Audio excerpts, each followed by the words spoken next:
اهلا بكم معانا في معلوماتنا السريعه من ميد ليرن النهارده، وهي معلومه الحقيقه انترستنج في نقطه.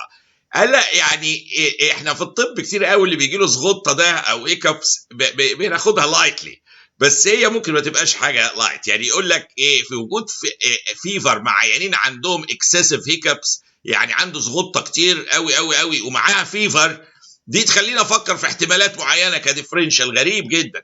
ممكن تبقى نيمونيا وسبيس، هي اي حاجه ملمسه على الديافراجم والفرينيك نيرف والحته دي ممكن تعمل ايه، ريفلكس هيكابس.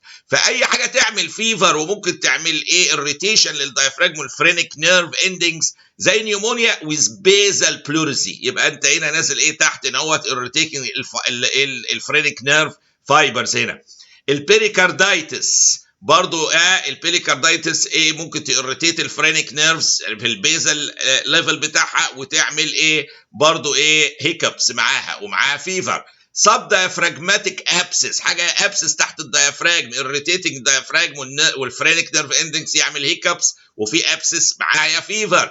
بيريتونايتس، الباس والصديد برضو irritate، ممكن ايه الدايفراجم من تحت يعمل هيكابس ومعاها فيفر عشان بيريتونايتس. يبقى يوم ما الاقي انا عيان عنده اكسسيف هيكابس، زغطه جامده زايده جدا ومعاها فيفر، ما استغربش كده واقعد ابرق، لا، في احتمالات ديفرنشال معينه اللي هي زي النيومونيا وسبيزال بلوريسي، قلنا بيريكاردايتس، حاجات ملمسه ايه على الايه الديافراجم والايه الفرينيك نيرف اندكس. سب دايفراجماتيك ابسس او بيريتونايتس هنا هوت irritating ايه النيرف اندكس، هنا تعمل فيفر ومعاها ايه اكسسيف هيكابس.